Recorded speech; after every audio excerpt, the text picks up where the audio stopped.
ഏതൊരു മാതാപിതാക്കളുടെ ആഗ്രഹം മക്കൾ നന്നാവണം, മക്കൾ നല്ല നിലയിലെത്തണം എന്നാണ്. പക്ഷേ ഇന്നത്തെ മക്കളിൽ ഭൂരിഭാഗം പേരും കള്ളിനും കഞ്ചാവിനും വേണ്ടാത്തരങ്ങൾക്കും അടിമകളാകുന്ന കുട്ടികളെയാണ് നാം കണ്ടുകൊണ്ടിരിക്കുന്നത്. ഈ മക്കൾ കാരണം രക്ഷിതാക്കൾക്ക് വരെ പേരുദോഷം സംഭവിക്കുന്നു. ഇതിൽ നിന്നൊക്കെ വ്യതിരക്തമായിക്കൊണ്ട് ഖുർആൻ ഓതുന്ന, നിസ്കരിക്കുന്ന, നല്ല കാര്യങ്ങൾ ചെയ്യുന്ന, നല്ല കാര്യങ്ങൾക്ക് മുൻപന്തിയിൽ നിൽക്കുന്ന നല്ല മക്കളാവാൻ, അവരെ കൊണ്ട് അഭിമാനം കൊള്ളാൻ, മക്കൾ ദീനീ ചിട്ടയോടെ ജീവിക്കാൻ മാതാപിതാക്കൾ എന്താണ് ചെയ്യേണ്ടത്? മുത്ത് റസൂലുള്ളാഹി സ്വല്ലല്ലാഹു അലൈഹി വസല്ലമ തങ്ങൾ പറയുന്നു, മഗ്‌രിബിന് ശേഷം കുട്ടികളെ പുറത്തിറക്കാൻ പാടില്ല.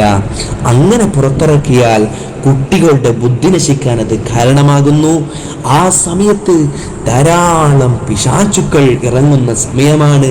അതുകൊണ്ട് ആ സമയത്ത് നിങ്ങളുടെ മക്കളെ, കുട്ടികളെ പുറത്തിറക്കാൻ പാടില്ലെന്ന് മുത്തുനബി സല്ലല്ലാഹു അലൈഹി വസല്ലമ തങ്ങൾ നമുക്ക് പഠിപ്പിച്ചു തരുന്നു. രണ്ടാമതായി നാം എന്താണ് ചെയ്യേണ്ടത്?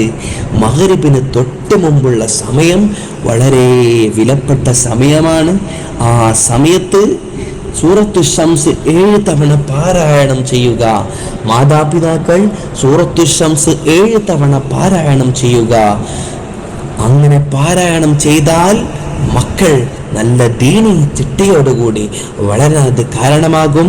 മക്കൾ ദീനി ചിട്ടയോടെ വളരാൻ ഉദ്ദേശം വെച്ചുകൊണ്ട് മാതാപിതാക്കൾ സൂറത്തു ശംസ് 7 തവണ ഓതുക. ഇങ്ങനെ മാതാപിതാക്കൾ ചെയ്താൽ മക്കൾ ദീനി ചിട്ടയോടെ വളരാൻ അത് കാരണമായി തീരും. അല്ലാഹു സുബ്ഹാനഹു